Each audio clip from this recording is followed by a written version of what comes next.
I know in addition to the schools, you also worked with industry. Can you share some of that experience with us? Yeah, let me talk to you about Gallaudet. Gallaudet College is a college for the deaf in Washington, D.C. Gallaudet College has typically received 99% of its budget from the federal government, approved by Congress. Well, the one year they submitted their plan for 10 years, and Congress turned it down. Now listen, this is $10 million they turned down. Well, they started looking around for some help. I happen to have a neighbor of mine that in Columbia who worked at Gallaudet. She asked me would I be willing to go down and just talk with them. Okay. Well, the upshot of all that was that I found that what they really needed was to be trained in the process of MBO and TBO, teaching by objectives and management by objectives, using the ISD process. So I show them how to develop an action plan for a year. To have this action plan, the end result of the action plan would be that they would have a plan that Congress would approve. So I trained them how to lay out management plans for a project. Okay. And they ended up with what I call a critical path method of managing and planning, wrapped around the inside of a room, large room, lay out the different activities that had to occur and who was responsible for doing those activities as a plan for a 10-year plan. Well, I remember one day I was drinking coffee with someone, the secretary of the president, and she was talking about how he was getting ready to go on a vacation. I said, "Oh, are you aware of the fact that his project that he has to be getting done is the very beginning, and if he doesn't do the project, then the whole effort stops." Well, she took that information back to the president, and I think he wisely decided not to go on vacation because it would have stopped everything. So the management plan really works for them. But then Gallaudet took the plan for a 10-year plan to Congress, and lo and behold, they got funded to complete it, $10 million. So it sounds like that they were able to demonstrate by performance in a strategic plan that you helped them create that changed Congress's opinion in terms of their funding. They sure did. Of course, they were the big breath of relief, I'm sure, at that time. I'm sure. I'm sure. Well, that was Gallaudet, and then there are others. Well, I know you've worked with private industry as well. Maybe you can share some of that experience with us. Well, pardon me just a second. Westinghouse. Westinghouse also was involved in our networking lunches. And they began to talk to us about their needs. And the upshot of it was that we developed a partnership between Westinghouse and UMBC's master's program, and where Westinghouse would describe to us what their needs were, and then we would look and see what we could do in terms of creating a course to fit that need. And we began they were always one-credit courses. Okay. And they lasted 2 days. I mean, we went full blast 2 days. And we developed, we trained an awful lot of managers. Managers have to train, and we trained them on how to train, and also trainers within Westinghouse. And I was amused and interested to find out that here again some research was being done. Without my knowledge, Westinghouse set up a research project to see how it would affect their operation. So they on you. On you, that's right. Without me knowing it. So I was asked to train 20 people, trainers, on how to use the ISD process in the Westinghouse area in the industry, and then compare let's say a group of trainers were trained for 2 days. Okay. And then these trainers would go and train technicians. All right. To see how who were being trained in electrical work. Then they compared what effect it had there with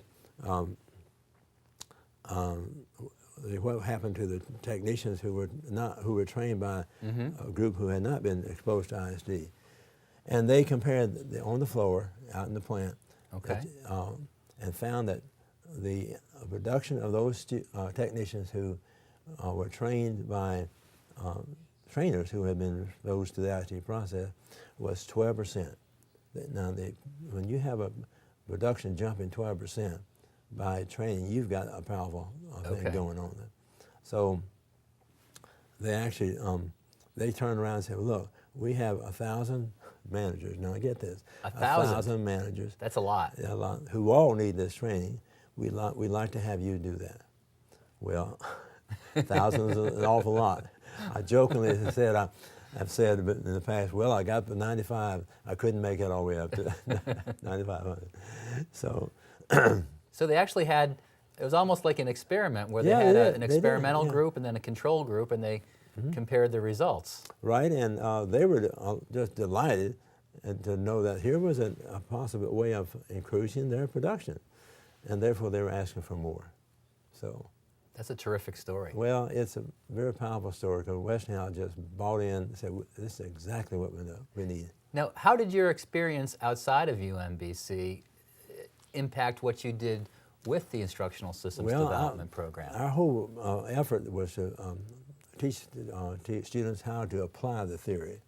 And what we did here in about these areas where we worked outside, we brought back these illustrations of how you can apply this in a variety of fields. And then also, if we discovered some new things in here as we were working outside, we brought that back into the program at the top level and said, hey, this ought to be included in this in their preparation. So we did the same thing from the top down. If we changed them, we found some new information to apply to the top of the program. Then you do some top-down logic and say, well, now here's what's got to be in the program to support that new activity, that new skill, what have you. So you actually use the top-down logic approach to modify the program continuously. Just keep on modifying. Now, share with our viewers a little bit about what you mean by top-down logic, because some people might not know what that means. Okay. Let's assume that you want somebody to be able to do X when they leave the program. All right. All right. You want to make sure that they and you've got to teach them to do X. Well, then, all right, what you do, you establish the fact, okay, this is what the person should be able to do. Now, if I have to teach them how to do that, what should they have in their background before I have to teach them how to do this particular skill, or use a skill? And then you do the same thing for another level, right on down to the entrance level of the persons coming into that particular course or that particular portion of the program. And so we've started at the top and asked the question, what should they have in their background? And again, at the next level, I'm repeating this, that what should they have in the background at the next level and the next level? All right. And that becomes a path to actually, for the students to be taught going to the new or to the top level. And so it's called top-down logic. You logically asking the question, what should be in their background? That's Does great. that help? Yeah. Well, it's a good lesson for me as well. I'm always learning. I'm a perpetual student in many ways. How did you find over the years that what I found in speaking to potential students and students is they're very interested in their career, and they look at the Instructional Systems Development Program almost as a means to an end. They don't really come out and say that, but my experience has been that, they're looking for a job, a better job, a more meaningful job, a more interesting job. What was your experience with students when you were directing the program? Very similar to that. They would come in really changing careers, and it's very awkward for them, they feel like. But by using this process in the program, the ISD process in the program with the program maps and what have you, they actually found themselves very comfortable as they're moving through the program. Now, I'm not sure I answered your question. Raise the question again so I'll make it on focus. Well, what a lot of students usually are interested in is they want to get a job, and from my experience, I believe you were probably pretty successful in helping students actually apply what they learned so they could actually get jobs. And let me say this, that in our situation there, the students, there was 100% effective in getting jobs. 100%. 100%. Wow. Oh, golly. That's hard to beat. It is. It is. I'll tell you. I would have clients or organizations out in the industry who would call me up and ask me, "Hey, do you have anybody? We really need some people. We've seen you talk about this in situation, and we'd love to have some interns, and also we'd like to have some employees." And what we found was that everybody in the program were hired. Now that's hard to believe, but that's terrific. I know one situation where a graduate came out of the program and received a leadership job in another organization. And so, she was in charge of some major projects. She needed help. So what she do? She turned to her colleagues in the program, and she hired those cluster of people. I can remember, and then those people out there we then share with others, and you really have a multiplying effect. So I realized that as I was limited about the number of courses I could teach, whenever I taught 20 people, those 20 were going to, that help other people. And I think from my experience, the same thing happens today in the program. But I'm assuming that you were really good at creating a culture and an environment within the program where people felt comfortable doing that, because things like that don't happen on their own. So I'm sure you must have done something to kind of create an atmosphere to allow that to happen. Yeah, I create an atmosphere by letting them realize that there's opportunities for them to apply the process.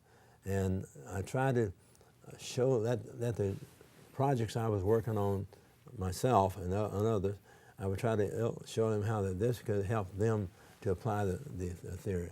I try to bring into the program skills, examples of, and what have you, how the applications could be made. I did it with Westinghouse. I did it with Gallaudet. We did the same thing with a public school system in Baltimore City. Oh, by the way, we were also asked to help Washington, D.C. schools. Okay. And the way that came about was I was asked to come down and meet with some leaders now in Washington, D.C. school system. And I thought I was going to meet with one or two people. All right. And I walked into the room, there was 18 people there. Well, they asked me to hold forth for 2 hours just to tell them what the process of ISD was and how it could be helpful in their situation, because they had needs. Their needs that their students were not performing. And they wanted to make a difference. And I respected them for that. So I agreed to work with this system. Okay. And help them develop their own competency-based curriculum for the entire school system. Well, the book that I had written earlier, called The Successful Teacher. Okay, you want to show that to the camera over there? Let's see, There you which there you one? go. It's okay? All right, we got that. Got that. The Successful Teacher. Yeah, this is the book that they use as their resource for training teachers, and also principals. And they trained a lot of them, I tell you. I personally have found myself training 3,500. Now, how can one person do that? But that's what happened. What they would do, they would bring into a large auditorium, okay, a large group of people one time, and then they'd all be introduced. I have a couple of days, or I had one day, depending on how much time they gave me, and I would go ahead and try to show them how to implement the new curriculum that they were developing. I can remember one time where there was a large group of people that I was going to be introduced to talk with or train. And I can remember the person saying, "Hey," who was introducing me, said, "Look, we have just turned out into the streets 5 high schools of kids from 5 different high schools, to come here to listen to you. You better be good." So the pressure was on. Yeah. Now, what was the reaction from groups of educators like that? I'm sure I'm guessing there was probably a whole range of reactions to you coming in and doing this? Well, I think the whole thing about coming in from outside has certain advantages. You could say things that need to be said, or you can point out errors that need to be helpful. And I think I was used at times to do that, to come in and say what needs to be said. At other times, it's a matter of just trying to get me to be a motivator for the teachers to go and try your best at using this new process that they were developing. And by the way, this book was a start for them, the successful teacher. Okay. But then they started adapting it to their own, and develop their own books, which I thought was a smart thing to do. And I was glad, again, there's a way of multiplying the effect of applying the ISD process. So, yes, the school systems were very eager to get this.